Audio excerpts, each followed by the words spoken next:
ಕೇಂದ್ರ ಸರ್ಕಾರದ ತಪ್ಪುಗಳು ಈ ದೇಶದ ಯುವಕರು ತೋರಿಸ್ಕೊಟ್ಟಿದ್ದಾರೆ ಅಂಥೇಳಿ. ಹಂಗಂದ ತಕ್ಷಣ ವಿರೋಧ ಪಕ್ಷದವ್ರು ಏನು ಮಾಡಿದಿರಿ ಅಂತ ಹೇಳಿ ಕೇಳ್ಬೋದು ನೀವು. ನನಗನ್ಸುತ್ತೆ ಈ 2014 ಆದಮೇಲೆ ಈ ಸರ್ಕಾರ ಬಂದಿರೋದೆ ಈ ಸೋಷಿಯಲ್ ಮೀಡಿಯಾ ತಪ್ಪು ಸಂದೇಶವನ್ನು ಸ್ವಾಭಾವಿಕವಾಗಿ ಕಳಿಸಿ ಅಧಿಕಾರಕ್ಕೆ ಬಂದು ಎಲ್ಲರನ್ನೂ ತುಳಿತಕ್ಕಂಥ ಕೆಲಸವನ್ನು, ವಿರೋಧ ಪಕ್ಷದವ್ರನ್ನೂ ಕೂಡ ತುಳಿತಕ್ಕಂಥ ಕೆಲಸವನ್ನು ಮಾಡಿದ್ದಾರೆ. ಎಲ್ಲಿವರೆಗೂ ಹೋದ್ರು ಅಂದರೆ, ಯಾರು ಜನಪ್ರತಿನಿಧಿಗಳು ಒಂದು ಪಕ್ಷದಲ್ಲಿ ಇರ್ತಾರೆ, ವಿರೋಧ ಪಕ್ಷದಲ್ಲಿ, ಆವಾಗ ಅವ್ರು ಕೆಟ್ಟವ್ರನ್ನ ಬಿಂಬಿಸ್ತಕ್ಕಂಥದ್ದು. ಅವ್ರು ಎಲ್ಲೋ ಒಂದು ಸತಿ ಆದ ತಕ್ಷಣ ಅವ್ರು ಆ ಪಕ್ಷಕ್ಕೆ ಸೇರಿದ ತಕ್ಷಣ ಅವ್ರು ಒಂದು ವಾಷಿಂಗ್ ಮಿಷಿನಿಗೆ ಹಾಕಿ ಕ್ಲೀನ್ ಮಾಡಿ, ಇದೆಲ್ಲ ಆ್ಯಂಗರು ಒಂದು ಕಡೆಗೆ ಬರುತ್ತೆ. ಈಗ ನಾನು ಕೂಡ ಶಿಕ್ಷಣ ಸಚಿವನಾಗಿ 3 ವರ್ಷ ನಾವು ಕೂಡ ಎಕ್ಸಾಮ್ ಮಾಡಿದ್ವಿ. ನಿಮಗೆ ಗೊತ್ತಿದೆ, 3 ಎಕ್ಸಾಮ್ ಮಾಡ್ತೀವಿ.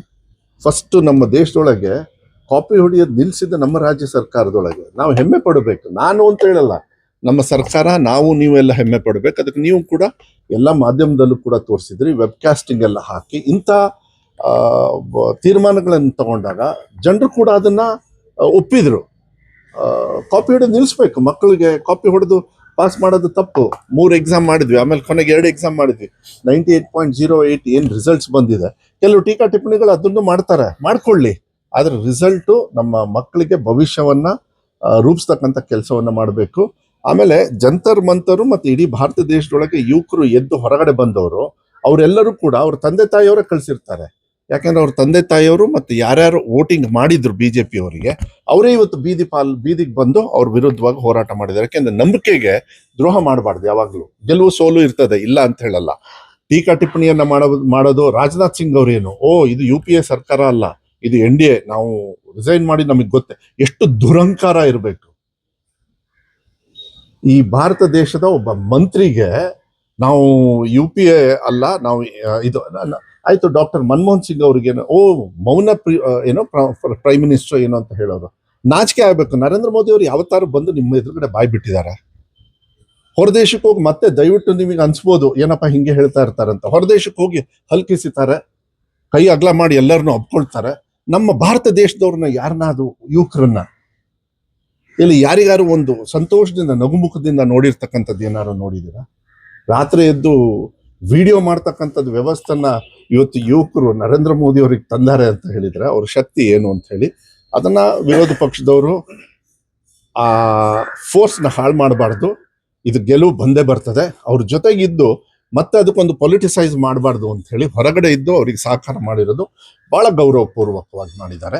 BJP ಅವರು ಕೂಡ ಸುಮಾರಷ್ಟು ಜನರು ನಮಗೂ ಕೂಡ ಹೇಳಿದ್ದಾರೆ, ಇಲ್ಲ ಸರ್ ಇದು ಬಹಳ ಒಳ್ಳೇದು, ಇದೊಂದು ಬಹಳ ಕೆಟ್ಟು ನೀತಿ ಅಂತಂದ್ರೆ ಪ್ರಜಾಪ್ರಭುತ್ವದಲ್ಲಿ ಇವತ್ತು ನಮಗೆ ಸ್ವತಂತ್ರ ಸಿಕ್ಕ ಮೇಲೆ ಏನಾದರೂ ಈ ಪ್ರಜಾಪ್ರಭುತ್ವವನ್ನು ಬಾಬಾ ಸಾಹೇಬ್ ಅಂಬೇಡ್ಕರ್ ಅವರು, ಮಹಾತ್ಮ ಗಾಂಧಿ ಅವರು ಏನು ಹೋರಾಟ ಮಾಡಿ ನಮಗೆಲ್ಲ ಕೊಡಿಸಿದ್ದಾರೆ, ಒಂದು ಸಂವಿಧಾನವನ್ನು ಬರೆದು ಕೊಟ್ಟಿದ್ದಾರೆ. ಒಂದು ಯಾವ ರೀತಿ ಈ ಭಾರತ ದೇಶದಲ್ಲಿ ಇರಬೇಕು ಅದನ್ನು ತದ್ದು ವಿರುದ್ಧವಾಗಿ ಅದನ್ನು ಹಾಳು ಮಾಡಬೇಕು, ಬದಲಾವಣೆ ಮಾಡಬೇಕು ಅಂತ ಬಂದವರು BJP ಅವರು. ಆ BJP ಅವರು ಅಧಿಕಾರಕ್ಕೆ ಬಂದಿದ್ದು ಕೂಡ ಈ ದೇಶವನ್ನು ಒಡೆದಾಡ್ದವ್ರು. BJP ಅವರು ಅಂದ್ರೆ ಬ್ರಿಟಿಷ್ ಅವರು ಒಡೆದು ಆಡೇ ನಮ್ಮ ಭಾರತ ದೇಶನ. ಇಲ್ಲಾಂದ್ರೆ ನಮ್ಮ ಭಾರತ ದೇಶ ಯಾವಾಗಲೂ ಒಗ್ಗಟ್ಟಿರ್ತದೆ. ನಮ್ಮ ಭಾರತ ದೇಶ ಯಾವಾಗ ಹಾಳಾಗುತ್ತೆ ಅಂದ್ರೆ ಒಡೆದಾಗ ಮಾತ್ರ. ಬೇರೆಯವ್ರು ಬಂದು ನುಸ್ಕೊಳ್ತಾರೆ. ಅದನ್ನ BJP ಅವರು ಮಾಡಿದ್ದಾರೆ, ಬ್ರಿಟಿಷ್ ಅವರಿಂದ ಇವ್ರು ಕಲ್ತಿದ್ದಾರೆ. ಇವತ್ತು ಅದನ್ನ ಇವರು ಕೊಬ್ಬನ್ನ ಇಳಿಸಿದ್ದಾರೆ. ಏನು ಇವರು ಒಂದು ಆ ತತ್ವ ಸಿದ್ಧಾಂತ, ನಮ್ಮ ಹಿಂದುತ್ವ, ಅಲ್ಲಿ ಎಲ್ಲರೂ ಕೂಡ ಎಲ್ಲ ಜಾತಿ ಸಮಾಜದವರು ಎಲ್ಲ ಪಕ್ಷಾತೀತವಾಗಿ ಮಕ್ಕಳು ಪ್ರೀತಿ ವಿಶ್ವಾಸದಿಂದ ಅವ್ರದ್ದೇ ಆಗಿರ್ತಕ್ಕಂಥ ಕ್ರಿಯೇಟಿವಿಟಿ. ಕೆಲವು ಸತಿ ನ್ಯಾಷನಲ್ ಮೀಡಿಯಾ, ಕೆಲವು ಮೀಡಿಯಾದವರಿಗೆ, ಮೇನ್ ಸ್ಟ್ರೀಮ್ ಮೀಡಿಯಾದವರಿಗೆ ಅವರು ನಡ್ಕೊಂಡಿರ್ತಕ್ಕಂಥದ್ದು ಆ ಆ್ಯಂಗರಿಗೆ ಮಾಡಿದ್ದಾರೆ ಹೊರತು. ನಾನು ನಿನ್ನೆ ನೋಡಿದೆ, ಇವತ್ತು ಬೆಳಗ್ಗೆ ನೋಡ್ತಾ ಇದ್ದೆ ನಾನು, ಅವ್ರಿಗೆಲ್ಲರಿಗೂ ಹೋಗಿ ಕೈ ಹಿಡಿದು ಸಾರಿ ಅಂದು ಒಂದಿಬ್ರಿಗೆ ಕಾಲಿಗೆ ಬಿದ್ದುಬಿಟ್ರು ಅವರು. ಸಾರಿ, ಆ ಆ್ಯಂಗರಲ್ಲಿ ನಾವು ಹಂಗೆ ಮಾಡಿದ್ವಿ ಅಂತ. ಮಕ್ಕಳಿಗೆ ಒಳ್ಳೆ ದಾರಿ ಇದೆ, ಅವ್ರ ಹತ್ರ ಒಳ್ಳೇದು ಇದೆ, ಆ್ಯಂಗರು ಇದೆ.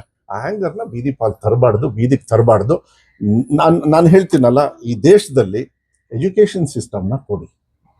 ಖರ್ಚು ಮಾಡೋದನ್ನ ಎಷ್ಟು ಖರ್ಚು ಮಾಡ್ತಾರೆ? 1.5 ಲಕ್ಷ ಕೋಟಿ.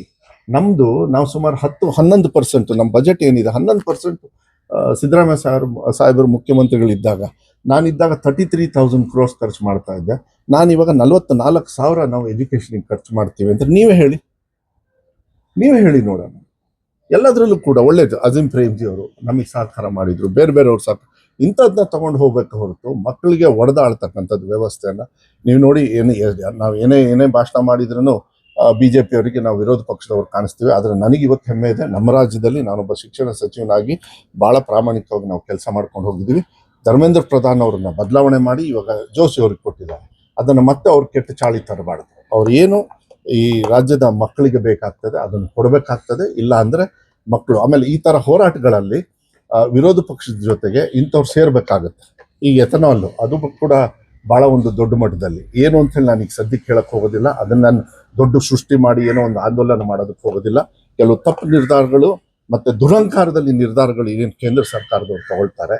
ಟ್ಯಾಕ್ಸ್ ಮನಿಯನ್ನು ದುಡ್ಡನ್ನು ತಗೊಂಡು ನನಗನ್ಸುತ್ತೆ ಈ ಭಾರತ ದೇಶದಲ್ಲಿ ಎಲ್ಲ ರಾಜ್ಯದವರು ಕೂಡ ಅವರು ಟ್ಯಾಕ್ಸ್ ಮನಿಯನ್ನು ಏನು ಕೊಡ್ತಾರೆ GSTನ ಅವರ ಹಕ್ಕನ್ನು ಕೇಳ್ತಕ್ಕಂಥ ಒಂದು ದೊಡ್ಡ ಆಂದೋಲನವನ್ನು ಈ ಯುವಕರನ್ನು ಜೊತೆಗೆ ಇಟ್ಕೊಂಡು, ಯಾಕೆಂದರೆ ಅವರು ಕೂಡ ಕಟ್ತಾ ಇರ್ತಾರೆ, ಅವ್ರ ತಂದೆ ತಾಯಿಯವ್ರು ಕಟ್ತಾ ಇರ್ತಾರೆ, ಆ ರಾಜ್ಯದವ್ರು ಕಟ್ತಾರೆ, ಇದೆಲ್ಲ ತಗೊಂಡು ಹೋಗ್ಬೇಕಾಗತ್ತೆ. ಇವತ್ತು ಕೇಂದ್ರ ಸರ್ಕಾರದ ಸೊಕ್ಕು ಏನಿತ್ತು, ದುರಂಕಾರ ಏನಿತ್ತು, ಅದನ್ನು ಇವತ್ತು ಈ ರಾಜ್ಯದ ಜನರು, ಈ ದೇಶದ ಜನರು, ವಿಶೇಷವಾಗಿ ಯುವಕರ ಮುಂಚೂಣಿಯಲ್ಲಿ ಇವತ್ತು ನಡೆದಿದೆ. ಅದಕ್ಕೆ ಸಂತೋಷ ಇದೆ.